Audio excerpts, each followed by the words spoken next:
पैदल चलकर ख्वाजा मुइनुद्दीन चिश्ती की दरगाह पर आए थे। इसके बाद ही उनके घर में जहांगीर का जन्म हुआ था। ख्वाजा मुइनुद्दीन चिश्ती ने खुद को एक कमरे में बंद कर लिया था और उसी जगह पर नमाज अता करते करते अल्लाह को प्यारे हुए। उनके चाहने वालों ने उसी स्थान पर उन्हें दफनाकर उनकी कब्र बना दी। अजमेर शहर का सर्वाधिक प्रसिद्ध और दर्शनीय सीमा चिन्ह पर्शिया, फारस से आए सूफी संत ख्वाजा मोइनुद्दीन चिश्ती की समाधि यहीं पर है। ख्वाजा साहब की धर्मनिरपेक्ष शिक्षाओं के कारण ही इस दरगाह के द्वार सभी धर्मों, जातियों और आस्था के लोगों के लिए खुले हुए हैं। दरगाह मध्यकाल से ही हिंदू और इस्लाम के अनुयायियों द्वारा पूजे जाने वाले तीर्थयात्रियों के लिए एक स्थल रही है। दुनिया भर से तीर्थयात्री यहाँ आते हैं और मंदिर में चादरें चढ़ाते हैं। तीर्थयात्री गुलाब की पंखुड़ियां भी चढ़ाते हैं, जिनकी कुल संख्या प्रतिदिन 7 टन तक होती है। महिलाओं को दरगाह में प्रवेश की अनुमति है। अजमेर शहर का सर्वाधिक प्रसिद्ध और दर्शनीय सीमा चिन्ह पर्शिया, फारस से आए सूफी संत ख्वाजा मोइनुद्दीन चिश्ती की समाधि यहीं पर है। ख्वाजा साहब की धर्मनिरपेक्ष शिक्षाओं के कारण ही इस दरगाह के द्वार सभी धर्मों, जातियों और आस्था के लोगों के लिए खुले हुए हैं। अजमेर शरीफ दरगाह मुसलमानों और अन्य धर्मों के लोगों के लिए अत्यधिक आध्यात्मिक महत्व रखती है। ऐसा माना जाता है कि यहाँ मांगी गई दुआओं का उत्तर दिया जाता है और यहाँ सभी मनोकामनाएं पूरी होती हैं, जिससे यह आशा और विश्वास का प्रतीक बन जाता है। दक्षिण एशिया में दरगाहें ऐतिहासिक रूप से मध्यकाल से ही सभी धर्मों के लिए एक स्थान रही हैं।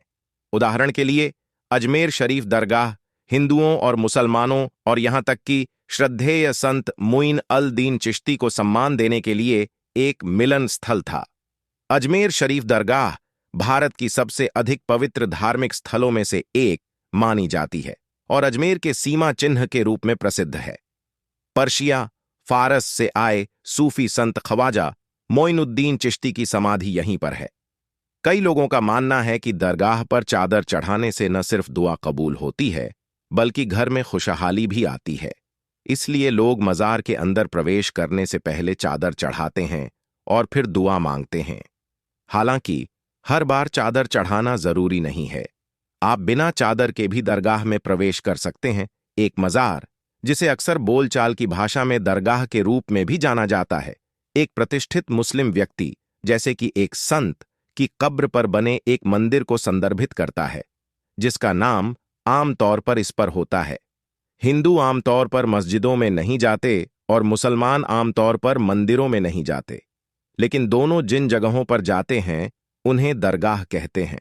वास्तव में भारत में दरगाहों में आमतौर पर मुसलमानों की तुलना में अधिक हिंदू जाते हैं।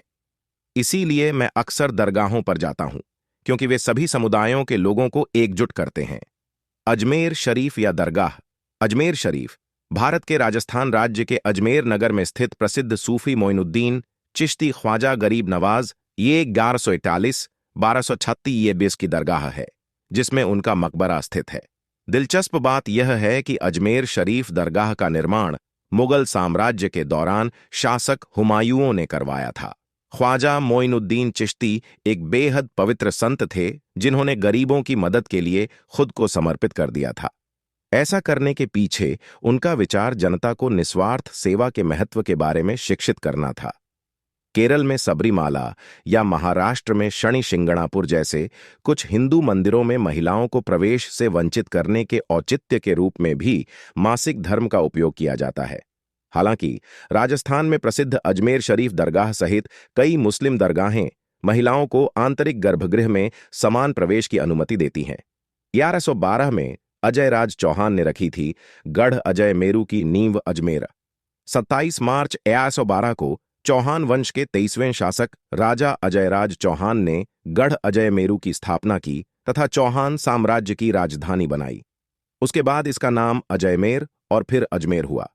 चूंकि अकबर ने मन्नत मांगी थी कि उन्हें बेटा हुआ तो पैदल अजमेर जाएंगे। सलीम की पैदाइश के अगले वर्ष 1570 के जनवरी महीने में अकबर पैदल ही आगरा से अजमेर के लिए निकल पड़े।